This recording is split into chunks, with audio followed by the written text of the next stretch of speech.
सिंध जो नाले वारो तारीख़ नवीस ऐं शाइर मीर अली शेर कानेव कलोड़नि जे दौर में 1140 हिजरी 1727 या 28 ईसी ठटे में इज़्ज़तुल्लाह शिराज़ी जे घर में जनम वरितो।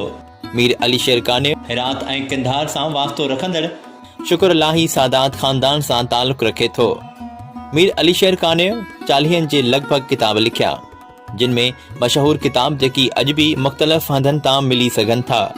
तिन में तोहफ़तुल किराम, मकली नामो, 719 फ़ारसी शाइरी कंदड़ शाइरनि बाबति लिखियल किताब, मकालाते शोरा, कुलियाते माइल, मयारे सालकान शामिल आहिनि। हिजरी 12 सदी में मीर अली शेर कानेव तज़किरा नवीसी में वॾी शोहरत हासिल कई। उन दौर में मीर अली शेर कानेव हज़रत शाह अब्दुल लतीफ़ भिटाई रहमतुल्लाह अलैह बाबति घणो कुझु ॿुधो ऐं उहो ई सबबु आहे जो लतीफ़ सरकार बाबति पहिरियों दफ़ो जेको तारीख़ी ज़िक्र मिले थो सो मीर अली शेर कानेव जे लिखियल किताब तोहफ़तुल किराम में आहे। मीर अली शेर कानेव पंहिंजे तारीख़ी किताब में लतीफ़ साईं बाबति लिखे थो त हू साहब सैयद हबीब शाह जो पुटु आहे, जेको मशहूर औलिया शाह अब्दुल करीम जी औलाद मंझां हो। रब्बुल इज़्ज़त संदसि सीने जी फरहीअ ते सभई इल्म उकेरे छॾिया हुआ।